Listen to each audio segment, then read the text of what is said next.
అత్యుత్తమ ప్లేస్మెంట్స్ తో ఎంఎన్సీ కంపెనీలలో ఉద్యోగమే లక్ష్యమా? ఇంజనీరింగ్ చదవాలనే మీ పిల్లల కలని కేజీ రెడ్డి కాలేజ్ తో నిజం చేసుకోండి.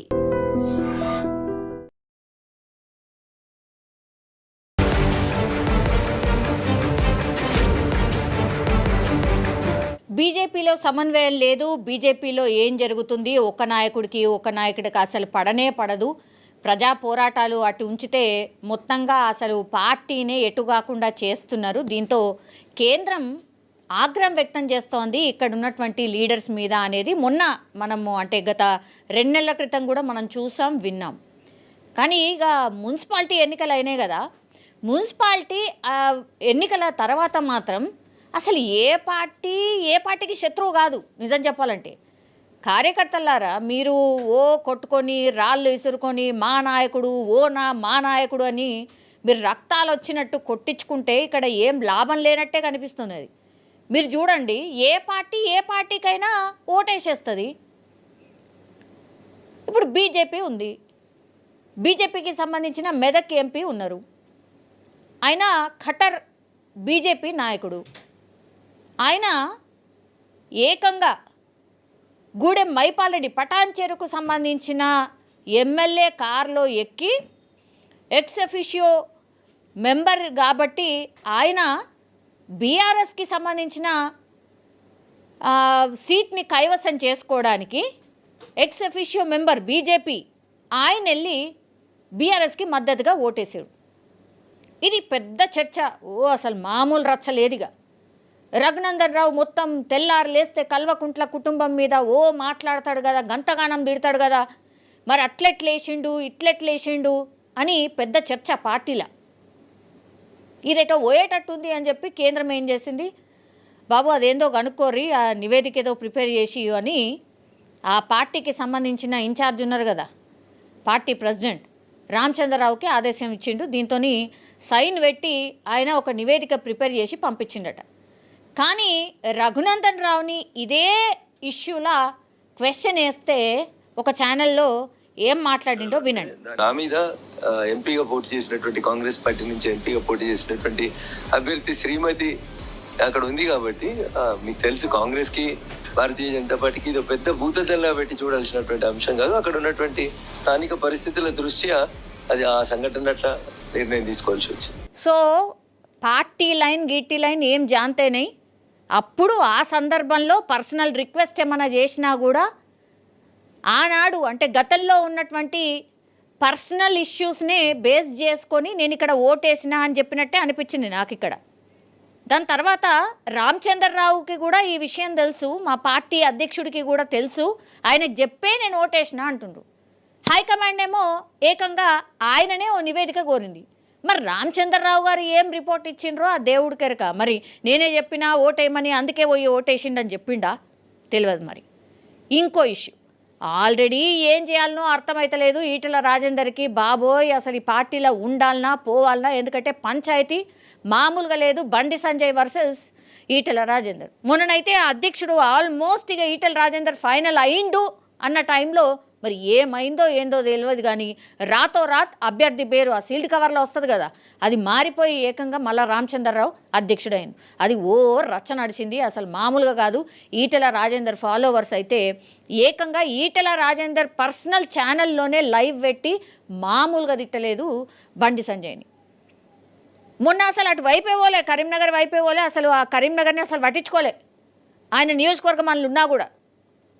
ఇప్పుడు మల్కాజిగిరికి వచ్చేసింది కాబట్టి ఆ మల్కాజిగిరికి సంబంధించిన ఈ పూర్తి స్థాయిలో అక్కడ ఉన్నటువంటి పరిస్థితుల దృష్ట్యా ఈటెల రాజేందర్ ఎవరికి ఓటేసిండు తెలుసా? కాంగ్రెస్ పార్టీకి ఎక్స్ అఫిషియో మెంబర్గా కాంగ్రెస్ పార్టీకి ఓటేసిండు. రఘునందన్ రావేమో బీఆర్ఎస్కి వేసిండు, ఈటెల రాజేందర్ వచ్చి కాంగ్రెస్కు. అసలు ఎవరయ్యా శత్రువులు అని అంటే బీజేపీకి ఇద్దరు శత్రువులే కదా, అటు కాంగ్రెస్ శత్రువే, ఇటు బీఆర్ఎస్ఏ శత్రువే. తెల్లారు లేస్తే రోజు అసలు ఈ పార్టీని ఆ పార్టీని నోటికొచ్చిందల్లా తిడతా ఉంటారు. ఇప్పుడు చెప్పండి కార్యకర్తలారా, అన్ని పార్టీల కార్యకర్తలారా, ఇప్పుడు మీ పార్టీ నాయకులు వేరే వేరే పార్టీలల్లో ఓటేసిండ్రు కదా, మరి దీన్ని ఏమంటారు? మరి అంటే ఎలక్షన్లు వస్తే అన్నీ మర్చిపోయి ఏముండదు, సీట్ ఒక్కటే ముఖ్యమనా? చైర్మన్ నీకు, వైస్ చైర్మన్ నాకు. కౌన్సిలర్ నీకు, వైస్ కౌన్సిలర్ నాకు, ఇట్లనా?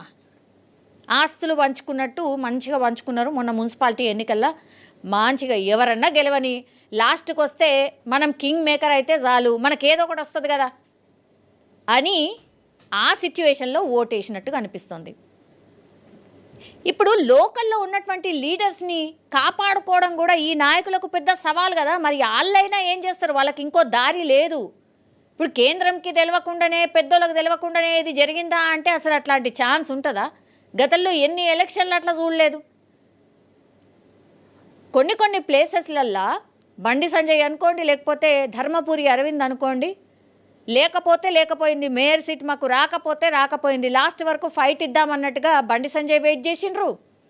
ఇప్పుడు అరవింద్ అయితే మాకు అక్కర్నే లేదు, మాకు గింతే వచ్చినాయి కదా, మేము సాటిస్ఫైగానే ఉంటాం, దొంగ లెక్కలు చేసి ఎవరినో లాక్కొని మేమైతే మేయర్ సీటు కొనుక్కోము అని చెప్పిండు.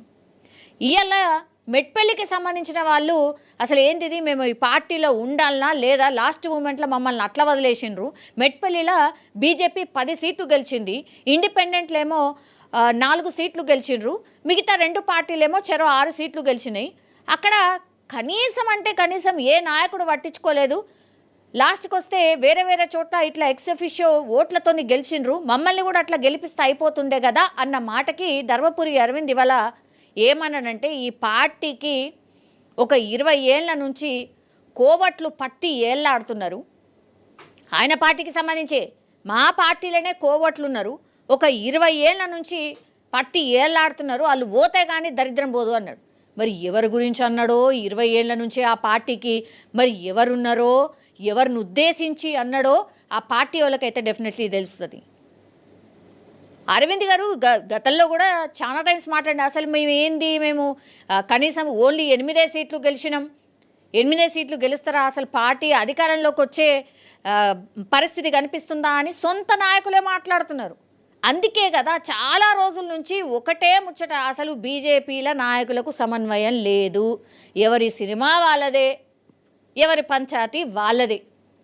ఇక కేంద్రం రంగంలోకి దిగితే కానీ ఇది సరిగ్గా కాదు, ఒక స్ట్రక్చర్ రాదు అని ఫిక్స్ అయినట్టుగా వార్తలు అయితే వస్తున్నాయి. తెలియదు ఏమవుతుందని, ఏంది అనేది తెలియదు. కానీ ఫస్ట్ ఈ నాయకులందరినీ కూర్చోబెట్టి మీరు మీ పర్సనల్ ఎజెండాలు ఏవైనా ఉండని, మమ్మల్ని అయితే కూర్చోబెట్టి మీరు ఏదైతే వర్క్ చేస్తారో అవైతే సమన్వయంతో వర్క్ చేయండి అని కూర్చోబెట్టి మాట్లాడుతుందా?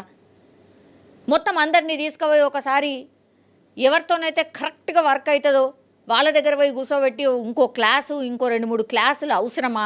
ఇట్లా మాట్లాడుతున్నారు మరి బీజేపీ కార్యకర్తలు. ఏమవుతుందో తెలియదు కానీ సొంత పార్టీలోనే సొంత పార్టీ నాయకులే వాళ్ళ పార్టీ కన్ను వాళ్ళే పొడుచుకున్నట్టు అయిపోయింది అనేదైతే అతిపెద్ద చర్చ. ముందే అసలు ఏంది బీఆర్ఎస్ అవినీతి పార్టీ అంటది, ఇప్పుడు పోయి మీరు ఓటేస్తుంది. కాంగ్రెస్ అసలు బద్ధ శత్రువు అంటది, ఆ పార్టీకి పోయి కూడా ఓటేస్తుంది. ఇక శత్రువులు ఏడున్నారు? అందరు మిత్రులే కదా. ఇదే ఇప్పుడు అసలు ముచ్చట. మరి ఏం చేస్తుంది పార్టీ హైకమాండ్ అయితే చాలా సీరియస్గా ఉంది అనే మాట అయితే చెప్తున్నారు. మరి క్రమశిక్షణ చర్యలు ఎవరి మీద తీసుకుంటారు? ఇది కూడా ఒక చర్చ. క్రమశిక్షణ చర్యలు తీసుకుంటారా లేదా? మరి రాజాసింగ్ని అయితే క్రమశిక్షణ చర్యల్లో భాగంగా ఆయన మీద వేట్ అయితే వేసింది పార్టీ. మరి ఆ లిస్టు చాలా పెద్దగా కనిపిస్తున్నది. క్రమశిక్షణ చర్యలు ఎవరి మీద తీసుకుంటుంది? ఇప్పుడు ధర్మపురి అరవింద్ కూడా మాట్లాడిండు, మరి కోవట్లున్నారు పార్టీలా అని, ఆయన మీద తీసుకుంటుందా? ఇప్పుడు రఘునందన్ రావు అటు ఓటేసిండు బీఆర్ఎస్కి, ఆయన మీద తీసుకుంటుందా?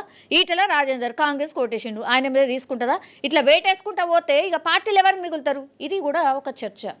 ఒక పెద్ద కన్ఫ్యూజన్లో అయితే బీజేపీ కార్యకర్తలు కనిపిస్తున్నారు. దీన్ని రెక్టిఫై చేయాల్సింది మాత్రం ఒక పెద్ద నాయకుడు, ఎవరో బిగ్ పర్సనాలిటీయే కరెక్ట్గా దీన్ని గాడిలో పెట్టగలుగుతారు అనే చర్చ మాత్రం పెద్ద ఎత్తున నడుస్తుంది. చూడాలి మరి బీజేపీలో మరి ఈ మంటలు చల్లారుతాయా, ఇంకా పీక్ స్టేజ్కి వెళ్ళిన తర్వాత చర్యలకు దిగుతారా అనేది చూడాల్సింది. And for more videos, Please subscribe to iDream. Please subscribe to iDream. Please subscribe iDream. And please subscribe to iDream.